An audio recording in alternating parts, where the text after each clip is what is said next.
Chapter 2 of Pride and Prejudice by Jane Austen.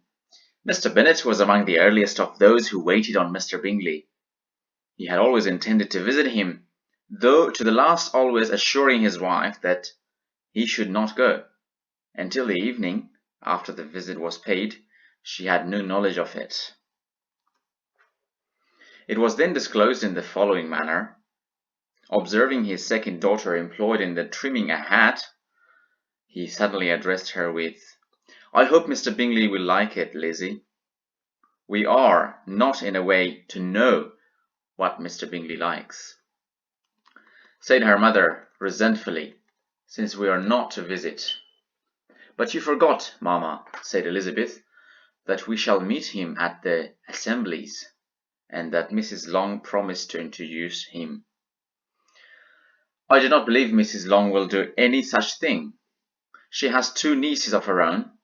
She is a selfish, hypocritical woman, and I have no opinion of her."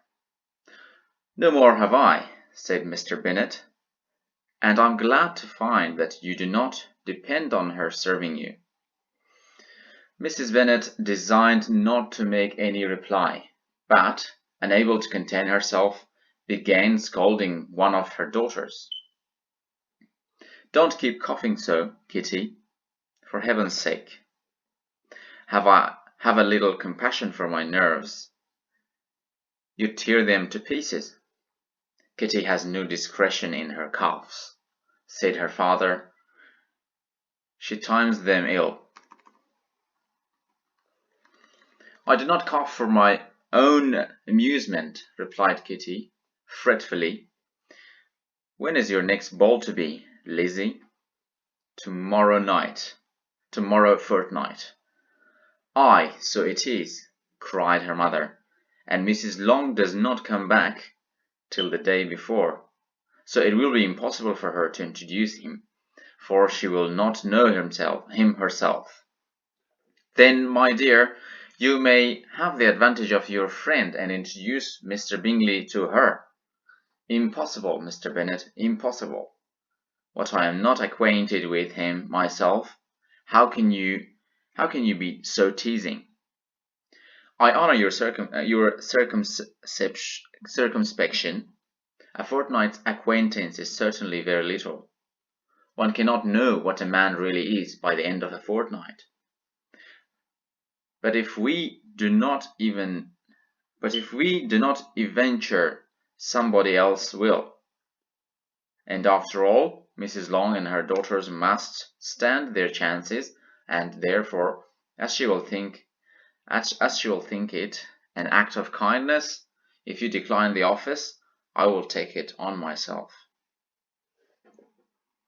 The girls stared at their father.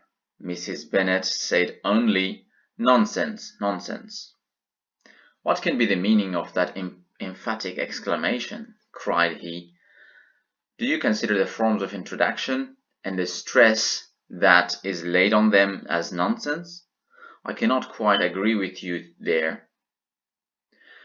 What say you, Mary? For you are a young lady of deep reflection, I know, and read great books, and make extracts." Mary wished to say something sensible, but knew not how. While Mary was adjusting her ideas, he continued, "Let us return to Mr. Bingley." "I am sick of Bingley," cried his wife. "I am sorry to hear that. But why did you not tell me that before? If I had known as much as this morning, I certainly would not have called on him. It is very unlucky, but as I have actually paid the visit, we cannot escape the acquaintance now." The astonishment of the ladies was just what he wished, that of Mrs. Bennet perhaps surpassing the rest, though when the first tumult of joy was over, she began to declare that it was what she had expected all the while. "How good it was in you, my dear Mr. Bennet! But I knew I should persuade you at last. I was sure you loved your girls, too. I was sure you loved your girls too well to neglect such acquaintance.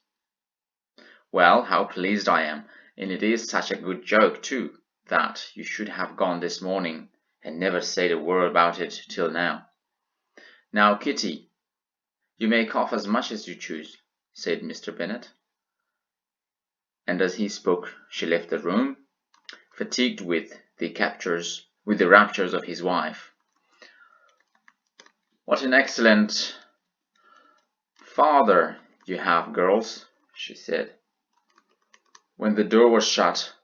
I do not know how you will ever make him amend for his kindness, or me either, for that matter.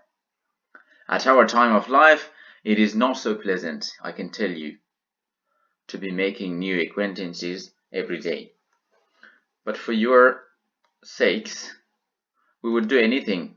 Lydia, my love, though you are the youngest, I dare say Mr. Bingley will dance with you at the next ball. Oh, said Lydia stoutly, I'm not afraid for that, for though I am the youngest, I am the tallest. The rest of the evening was spent in conjecturing how soon he would return Mr. Bennet's visit, and determining when they should ask him to dinner. That's the end of chapter 2.